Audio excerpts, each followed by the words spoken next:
Hello and welcome this session of the Money Engineer. So today I'll take you through a system I've developed for managing my finances. I believe that to achieve any goal in life, you need the proper systems in place.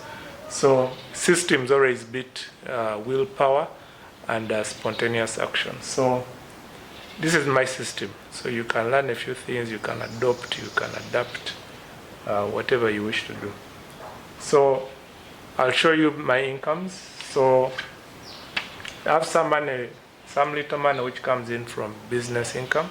This is the money from the different businesses I've invested in over the years. I still draw a salary from full-time employment. And then I have other income streams which are primarily interest income from the different assets I've invested in, but also some small dividends from a few listed companies. So before my salary hits my bank, some money automatically goes off into the staff circle. So it's deducted straight from payroll, meaning I can't touch this money. So it grows without my intervention. Then some money goes into NSSF, which is a pension fund. It's a total 15% of my salary. And this money will be accessed upon retirement.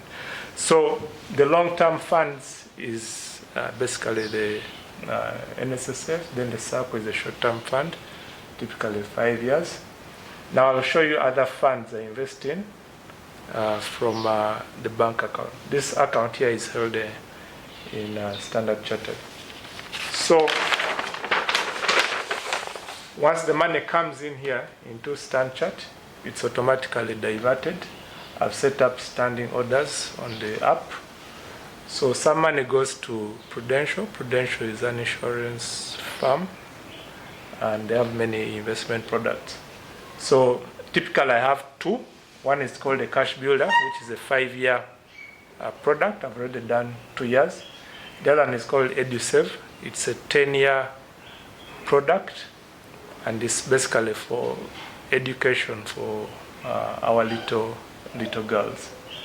Then some money goes into UAP. UAP is also another insurance firm. I have two products there. They're basically unit trusts, and the first one is in my names. It's a unit trust in my names. It's like a savings account.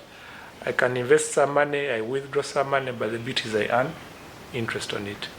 The second account is a joint account with my wife, and it's going towards family projects, maybe travel or other education projects for the girls. Then there's another leg which goes into Crested Capital. Crested Capital is an insurance broker here in Uganda. And typically the money goes into shares upon instruction. Like when there's an IPO I'm interested in, then I would instruct them to deduct from that money. But the bulk of it goes into treasury bills. A treasury bill is, you're basically lending money to the government through the central bank. In our case, it's Bank of Uganda. So they hold an auction every 2 weeks, which I participate in through Crested Capital. Now I typically invest in the 6-month treasury bill, but most of it is a 1-year treasury bill. Now, upon maturity, the instruction to Crested Capital is that this money is automatically reinvested. So it keeps on growing and growing and growing. So we have Prudential here, UAP, and then Crested Capital. Let's see where the rest of the income goes. So then there's a big chunk which currently goes into businesses which are at the startup phase. Primarily, I'm investing in a business called Fabrication Limited with some other shareholders. I own a certain proportion of that business. This is a food and beverage manufacturer, which is about 2 years old, and it's rapidly growing. So it needs capital injection, machinery, vehicles, and things like that. Then a portion goes into Literate Limited. This is a financial education company I've set up. I co-own it together with my wife, and it owns the Money Engineer brand. It also owns the Dreamness Financial Literacy Kit for children. but also draws some income from speaking, consulting, and also writing. So we're also introducing another product here, which is a game, which for families, specifically targeting families, where you can play fun game, but we're also teaching the children about money. Then I also have some other stake in other businesses which are also starting. Like there's a business called Family Business Advisory, which is a consulting firm targeting family-owned businesses.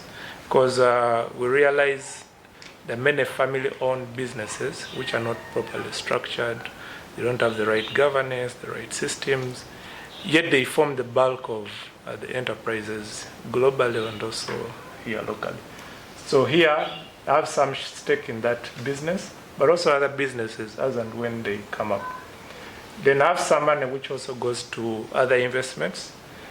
Typically, the big ones are the forest project we co-own with my wife. This one is in Nakasongola. It's a family project, a retirement project, but also land, different assets we own in land. And land is one of the most risk-free. Okay, it has some risk, but it's less risky investments you can have. Of course, the only challenge is it draws no income, so you have to wait a long time for it to get some capital gains.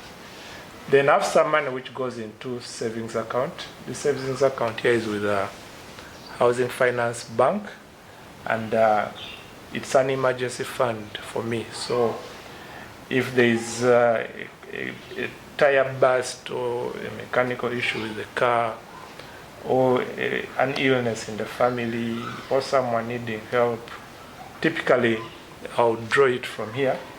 And so instead of borrowing, I use this emergency fund to meet those unexpected expenses.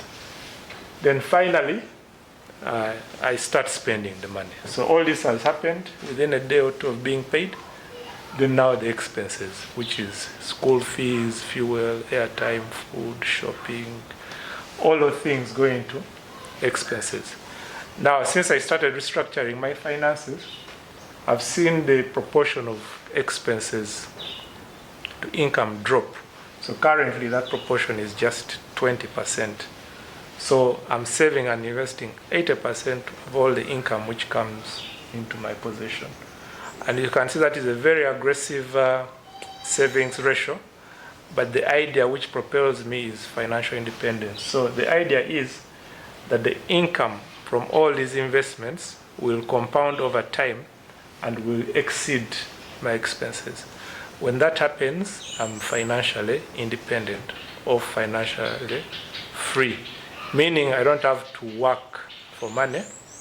I don't have to work to survive. I'm only working, drawing a salary because I enjoy the work. And from my projections, within 5 years, I'll reach at that point. But also I've been able to achieve this because I eliminated debt totally from my life. I'm totally debt-free. I was heavily in debt, but even the Bible says a borrower is always a slave to a lender. And I was tired of being enslaved and working for other people. So I paid off all my loans, totally debt-free. Now all the money which we used to go into interest repayments is now what I've leveraged and rechanneled into pushing other investments.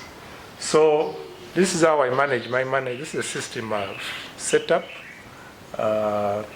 And because of this, I've seen a lot of relief in my financial world. I was living paycheck to paycheck. I still have the same job, same resources, but because of restructuring, that's what I've been able to do.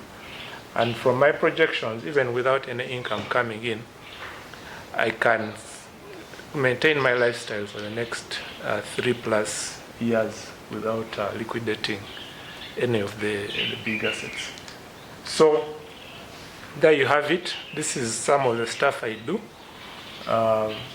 Please adopt, and utilize as you wish. And also share, comment, like, and I hope you'll be able to improve your finances as well. So this has been the Money Engineer, and we'll see you next time. Cheers.